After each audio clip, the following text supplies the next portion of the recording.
Okay, so we've talked a little bit about breathing through your nose and how probably the best thing that you can do for your breathing, for your stress levels, for your endurance, for your training, anything like that is just first of all get yourself breathing nasally. The second best thing you can do is make sure you're able to use your diaphragm really well when you're breathing.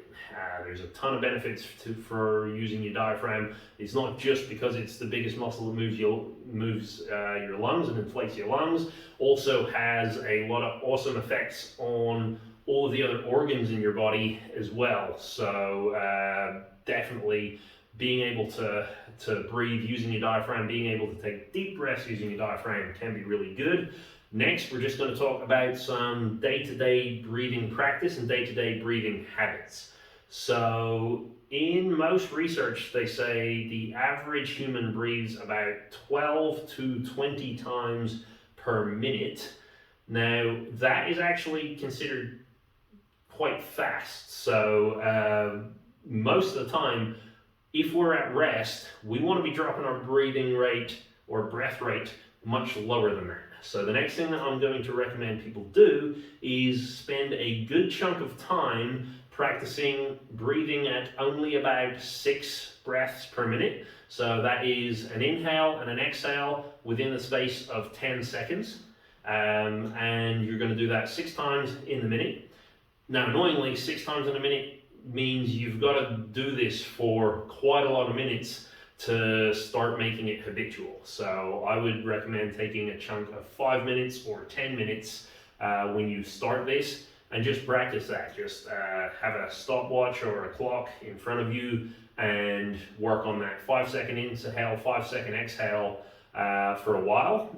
Over time, what you should find is you start to get a feel of what that actually feels like. So day to day, you start to notice, does it feel like I'm breathing faster than ideally? And if that's the case, then you want to make a note, do another 10-minute session, like whenever you get the chance, stick in another 10-minute session of getting used to breathing slower. Eventually, the carbon dioxide levels are going to build up in your body. You're going to be able to tolerate them a bit more. It will feel a bit more normal to breathe at that rate.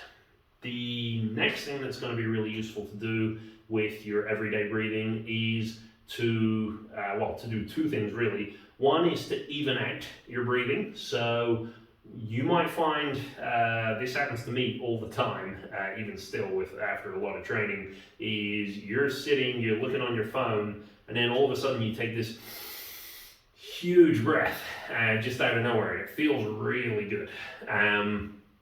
That's usually a sign that it happens a lot on your phone, is your attention has been so caught up between various different things, you've actually kind of knocked out the part of your brain that's dealing with your breathing rate, and so you haven't had a proper breath in a while, and it forces you to take that big deep breath.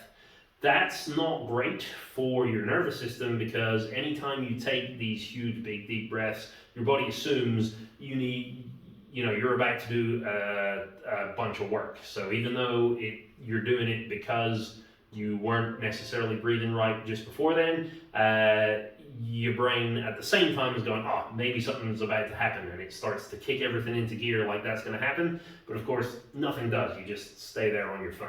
So trying to make sure at all time when you feel that urge to do that deep breath is actually just force yourself to keep it slow and consistent. You might need to make it deeper than before, but you want to keep it really, really light. So imagine all the hairs on the inside of your nose. You're trying to breathe in, inhale and exhale without disturbing them, without letting them move. If you can practice those 2 things as often as possible, so for a week or 2 weeks, every time you think of it, just, am I breathing slowly enough, and can I keep the hairs on my nose at rest? That's going to teach your brain to get into that as a habit. And again, you breathe 25,000 times in a day. If you can get good habits, just good regular breathing habits, that's going to go much further than if we just throw in something like Wim Hof, where you're just stressing yourself out for a very short period of time.